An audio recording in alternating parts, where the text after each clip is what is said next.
Hello everyone and welcome to Contemporary World Civilizations course, Unit 2, Chinese and Japanese Civilizations. I'm your instructor for today, Aysun Güneş.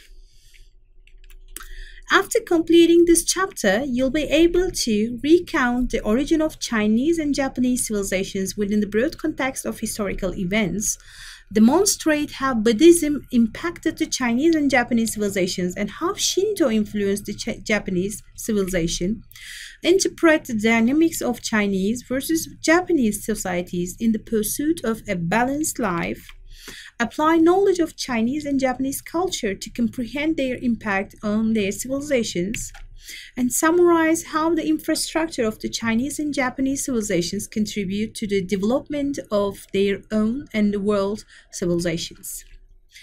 Recognize the major events of the Chinese and Japanese civilizations is the last thing that you will be able to do at the end of this chapter. So let's start. When you look at this chart, we can see that the Asian civilization is the umbrella term.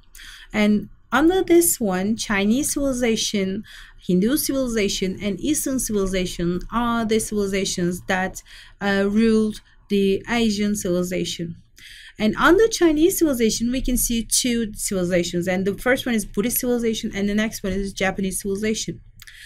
We can say there are 41 nations. An impressive presence, it today is successfully challenging Western civilization via technological development and economic advances. It's composed of the following major civilizations. And while the current Chinese and Japanese civilizations should be the primary focus of analysis, one must note that a number of countries with some roots in Chinese civilization belong to Sinic sphere in Eastern Asia. Today's Sinic sphere is essentially a derivative form of Chinese civilization that influences nearby countries, including Japan, Korea, Vietnam, Singapore, Taiwan, and Cambodia. This sphere is developed when Chinese Buddhism mixed with Confucianism spread over East Asia between 2nd and 5th centuries CE. So, let's start talking about the origin of Chinese and Japanese civilizations. Chinese civilization is one of the oldest civilizations in the world. It has existed for 5,000 years, thus for 83% of the recorded history, which arose from the civilization established about 6,000 years ago in Mesopotamia. Records indicate that the Egyptian civilization came into existence about 5,100 years ago. However, the Islamic civilization replaced the ancient Egyptian civilization. By contrast, China today is still defined by the presence of the continuous Chinese civilization. China secured its borders with the construction of the Great Wall starting in 1353. Ever since, China found itself isolated from the rest of the developing world and a victim of the passivity it had brought upon himself. See, this is the well-known Chinese Great Wall. So China today is a very developed country, and it's one of the key players in politics, economics, science and technology, and social developments as well. The new look of the international relations, the balance of power, and the consumption of goods is happening because China plays a critical role in the global economy in the 21st century. Today, China faces multiple options. The first one is, should it follow the ideals of the Western civilization, which used to be the successful route?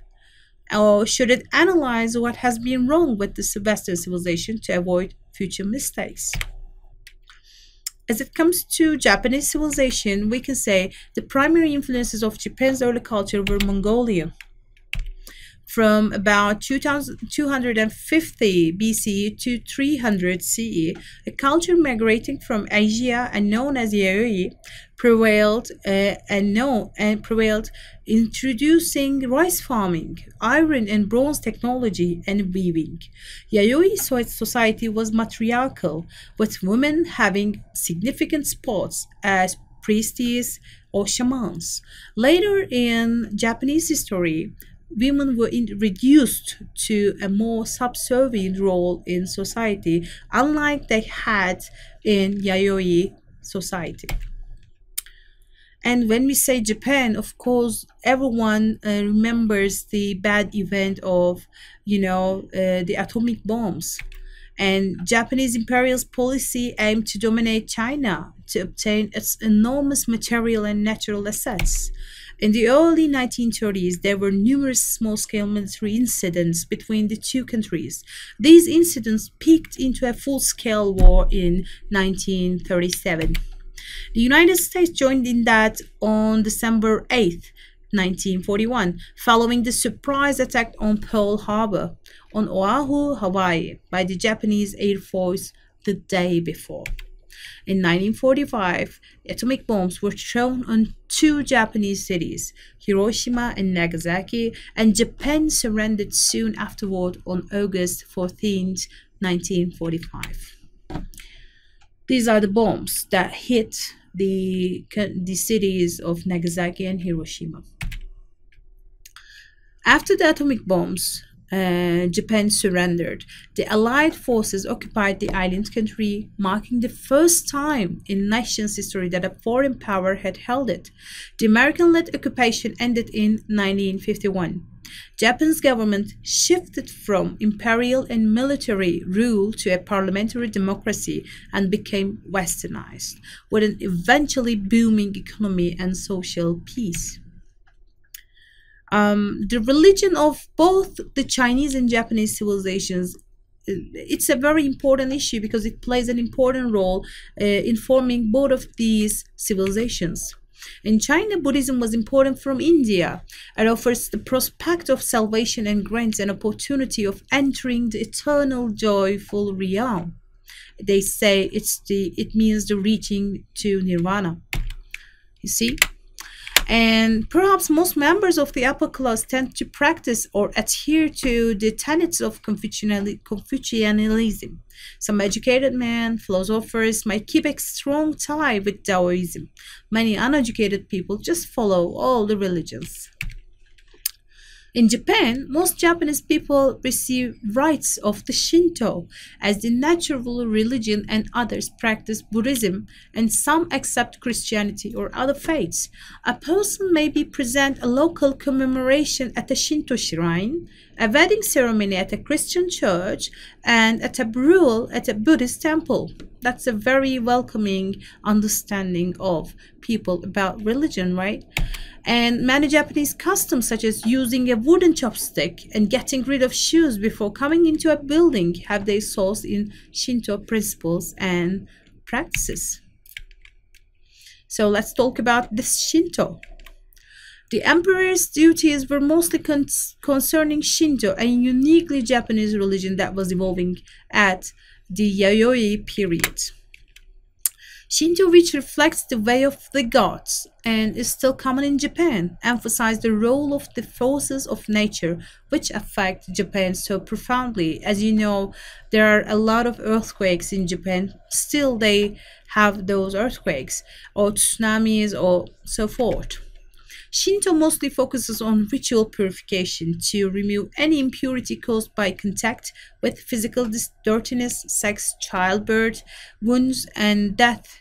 And the current Japanese insistence on baths and cleanliness probably derives from these aspects of Shinto.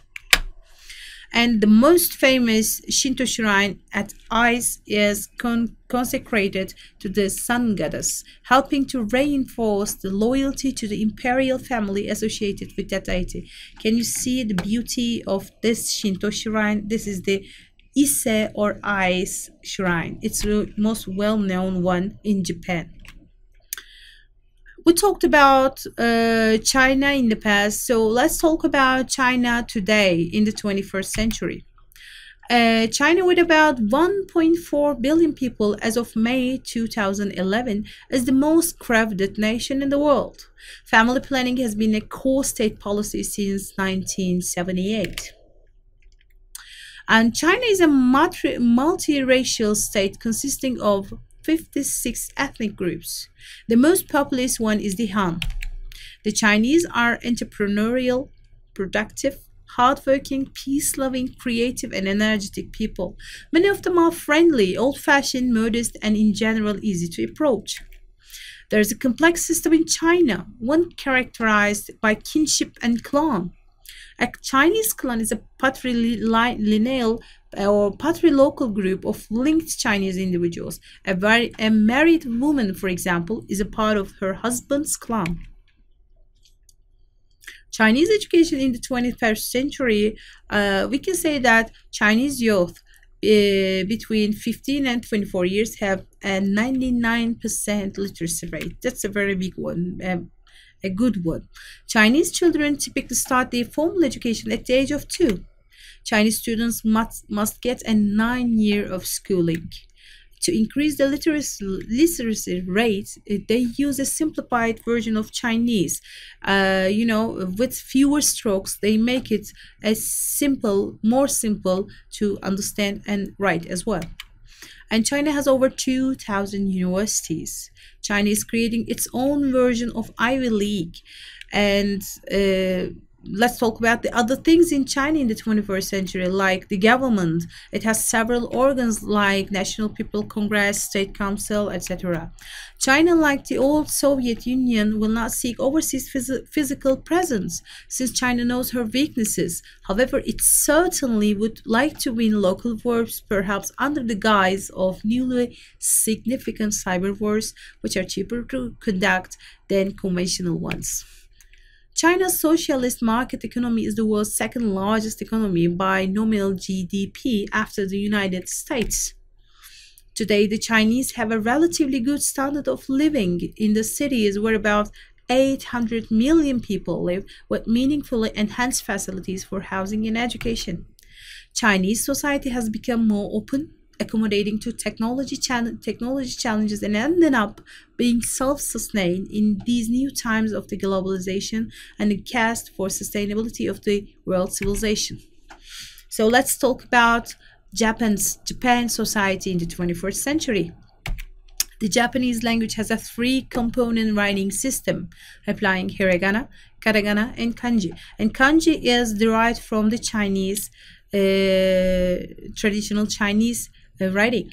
Inland Japanese people use mostly Japanese for daily communication, and the adult literacy rate in Japan surpasses 99%. Japan's national goal for its education program is to nurture creative, unorthodox, hardworking, highly spirited, and cultured members of the Japanese society. Compulsory education in Japan starts at the age of 3 with the kindergarten education. And wearing school uniforms is compulsory, and there are no janitors at Japanese school because the peoples in the society clean their own schools. And when we talk about the government, we can say it has 3 divisions: the executive branch, the legislative branch, and the judicial branch. The Japanese Self-Defense Forces, occasionally referred to JSF, JDF, or SDF, are the unified military forces of Japan. In spite of its small size, Japan is the 3rd largest economy in the whole world, behind only the United States and China. Japan accomplishes excellent in some of the metrics used to build Better Life Index. Moreover, Japan ranks at the top in personal security. Concerning the public sphere, there is a strong sense of community and moderate levels of civic participation in Japan. So let's cover all the things that we talked so far, and let's talk about the major trends of Japanese and Chinese civilizations.